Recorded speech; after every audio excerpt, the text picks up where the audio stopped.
All right, let's talk about human resources. We've all had some interaction with them, right?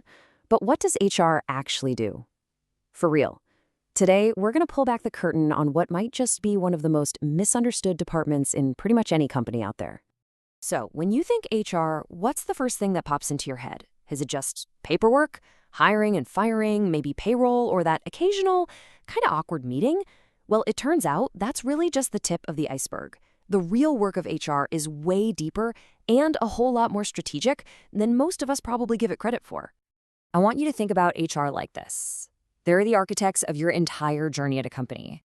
I mean, from the very second you apply for a job to your last day and everything in between.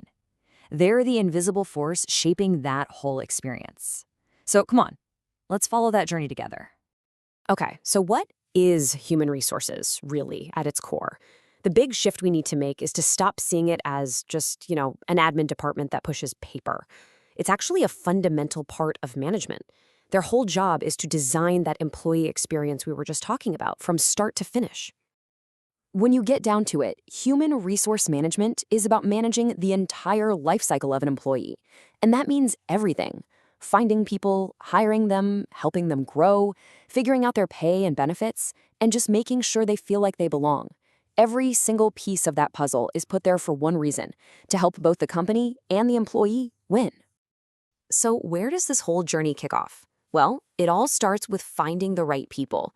You might hear this called procurement in HR circles, and let me tell you, it is so much more than just throwing a job ad up online. You can actually think of this whole process like a funnel. Right at the top, HR has to plan for the future. Like, what skills are we even going to need a year from now? Then they break down the specific job. After that, they recruit to get a big pool of great candidates. And then comes the tricky part, selecting the absolute best person from that group. And finally, it's not just about hiring them, it's about socializing them, making sure they feel welcome and are set up to succeed from the moment they walk in the door. And this is a really crucial point. Recruitment is all about casting a super wide net, right? Trying to get as many good options as possible. But selection, that's the complete opposite. It's a filtering process.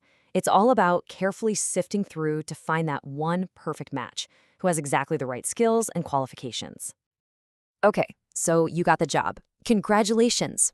Is the journey over? No way. Not even close. In fact, now comes maybe the most important part of all, making sure the amazing talent they just found actually grows and sticks around. Now, we throw the words training and development around like they're the same thing, but in the world of HR, they're actually totally different. Think of it this way. Training is for right now. It's about giving you the skills you need for the job you have today. But development? That's all about the future. It's preparing you for whatever's coming next in your career. And you know what? A really great company invests in both. So what actually makes somebody want to stay at a company? Well, it's a whole mix of things, and HR is usually the one managing it all. Of course, fair pay is a huge deal, but it's also about getting clear feedback on your work, seeing real opportunities to grow, and just having a positive vibe at the office. When it comes down to it, it's about creating a place where people genuinely feel valued and connected to what they're doing. Okay, so far we've pretty much been focused on the internal journey of an employee. But here's the thing. HR doesn't operate in a vacuum. Not at all. They are constantly having to react to these massive shifts happening outside the company, in technology, the global economy, and society as a whole. And these are some of the biggest hurdles they're facing right now.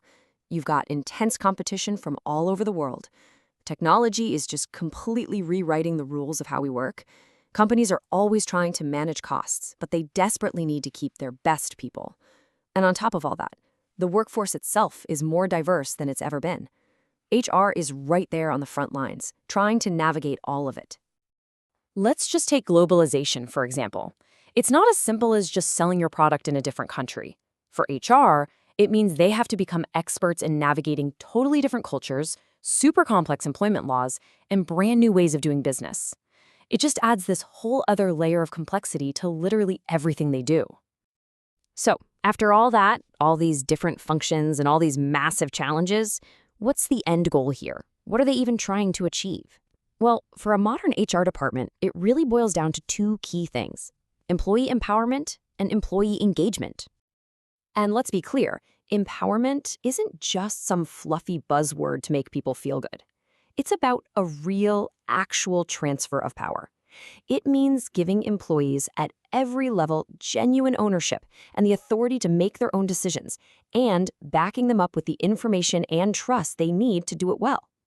And when you have that empowerment, it leads directly to engagement.